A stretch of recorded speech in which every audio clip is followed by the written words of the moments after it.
Jake pushed open the wooden gate of his family farm. Morning sun warmed his shoulders, and dust puffed under his boots with every step. He walked side by side with Milo, his childhood friend, heading for the old barn to check on a new litter of pigs. They passed the wild clover patch by the split-rail fence. The air smelled of cut hay and blooming clover, sweet and thick. Then a soft, low cluck drifted from the tall grass at the fence line. Jake stopped short. He tilted his head to listen.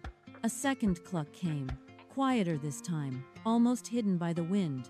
They stepped off the packed dirt path and pushed through the dry grass, reeds brushing their legs. There, in a patch of slanting sunlight, stood a plump gray goose. It held its head high like it owned the whole field.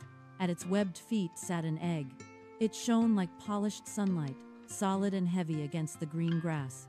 Jake crouched down slow. His knees cracked loud in the dry grass. He reached out and lifted the egg. It fit perfectly in both his palms. It was heavier than any chicken egg he had ever held. He turned it over, and the sun bounced bright gold off its surface. He leaned toward Milo, his voice tight with surprise. "Look at this egg," he whispered. His eyes didn't leave the gold. They carried the egg back to the barn together. Jake held it with both hands. Milo walked right beside him, his hands hovering under the egg just in case. Halfway to the barn, Jake stepped over a gnarled oak root and his wrist twisted. The egg slipped half an inch. Milo caught it from below, his palm firm, and held it steady until Jake adjusted his grip. That first night, they built a small shelter for the goose right by the barn door.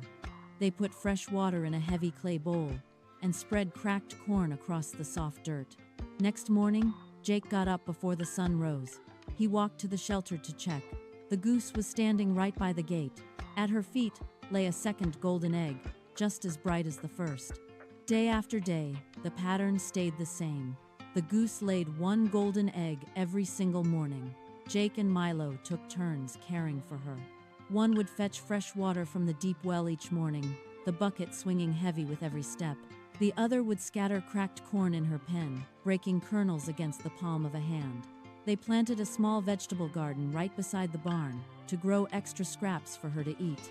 They watered the rows with buckets from the well and pulled weeds when the sun got low, their shirts sticking to their backs with sweat.